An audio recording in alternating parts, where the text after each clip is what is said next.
that the school bus drivers union would call a system-wide strike or job action. He also described then the steps the city had taken to ensure that a strike would present the least possible hardship to students and their families.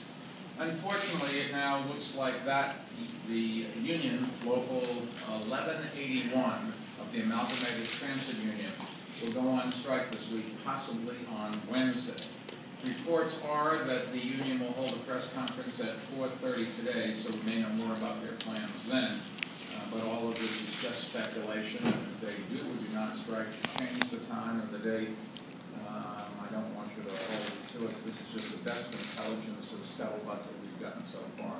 However, should they decide to strike, it would necessarily jeopardize the education and safety of more than 150,000 students who take school buses every single day. In a year when our students have already missed a week or more of school because of Hurricane Sandy, we certainly don't need to make it more difficult to get to school. We have told the unions in unequivocal terms, do not walk out on our students. A strike would not only be unfair to children and families, it would be totally misguided, because the city cannot legally offer what the unions are demanding. Have you ever heard of a strike where one side is demanding something that the courts have ruled illegal? It is just meshuggah, as we say in Gaelic. Here are the facts. New York City pays $1.1 billion each year for school busing, for an average of $6,900 per student. Back in, what were the numbers? 1979, for slightly fewer students, we paid $100 million. So more than 10 times the money since '79 for only about 25% more students. And the $6,900 per student is far more than any other school system in our country. For example, Los Angeles just pays $3,100 per student. And the monies that we spend on transportation are monies that we don't have put into our school system. Or you can look at it another way and say they're more taxes than the people have to pay if we didn't have that expense. Now, to cut down on costs and transfer that these savings to the classroom, we would need to open the contracts to new bidders. Last year, we bid out contracts for preschool bus routes, and the new contract is right now saving taxpayers $95 million over 5 years, and that money is going back into the classrooms where it's needed the most. That's how we pay our teachers. That's how we pay the interest on the debt to have sports facilities and lunchroom facilities and library facilities, and to keep our students safe in their schools.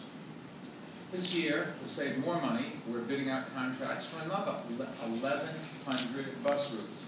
The contracts for those routes expire on June 30th of this year, so we need to have new contracts in place signed before the next school year. Unfortunately, the School Bus Drivers Union is demanding that the bids include job protections the city is not legally allowed to provide. And during a prior bid attempt under circumstances that were essentially the same as those this year, the New York State Court of Appeals ruled that the city could not legally include the job protection provision the union is demanding. And that decision was not just a decision of the appeals court, it was a decision written by the head judge of that body. This provision is the only reason the union is calling a strike. They will pretend that it is about safety, but the fact is these contracts include the exact same safety provisions as the current contracts, and they require that all bus drivers are certified to have completed the mandatory trainings. This isn't about safety. It's about job protections the city cannot legally offer, and yet the union is threatening to strike anyways. If a strike does happen, we have a plan in place to help all affected students get to school and minimize hardships for families. But we have to go ahead with this bid because we need the money in the classroom where it belongs.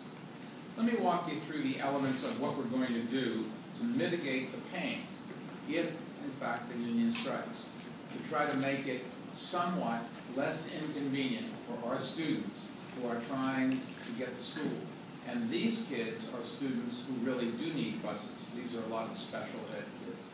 First, students who currently receive yellow school bus service can get a temporary Metro card valid as long as the strike continues. They will be distributed at schools, and schools will work to make sure that every student who needs one gets one.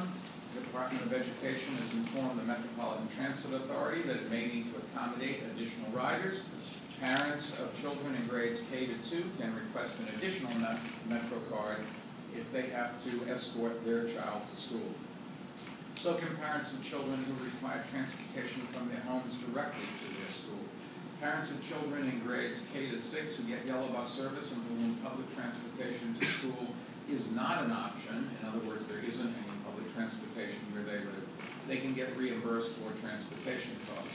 If the parents decide to drive their children to school, they'll be reimbursed at the rate of 55 cents per mile. If they use a taxi or car service, they'll be reimbursed after completing a form available in their schools. Students who arrive at school late because of disruptions to yellow bus service will be excused for up to 2 hours. Students who are unable to attend school because of disruptions to yellow bus service will be marked absent with an explanation code that will ensure their attendance record is not negatively affected.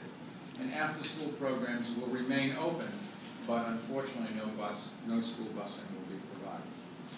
There are some other steps that we're taking to minimize the impact of this disruption and keep our kids safe. The NYPD, you should know, will deploy additional transit officers and crossing guards to help manage an increase in the number of students using public transportation and walking to school. Additional school safety officers will also be deployed to public schools.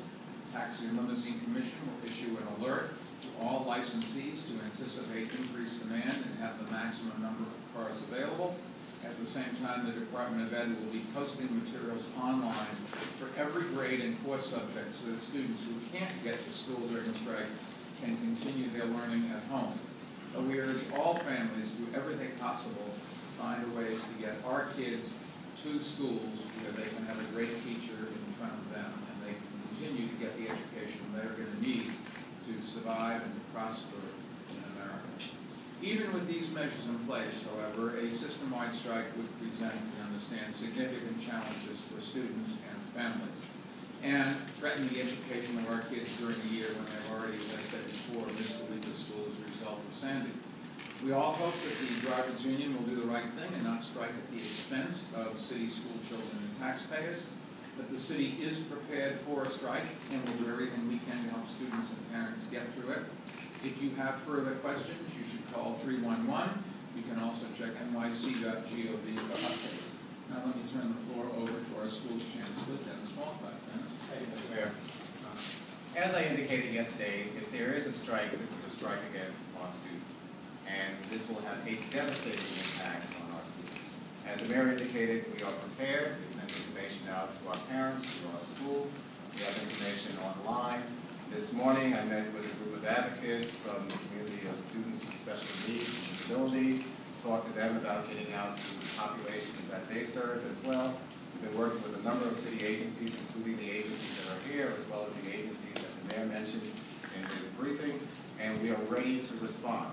Hopefully, this will not happen, but the union has been handing out placards to their drivers at the different bus depots. We've been handing out flyers of the do's and don'ts of what to do if the strike takes place, and this again will have an impact on our students.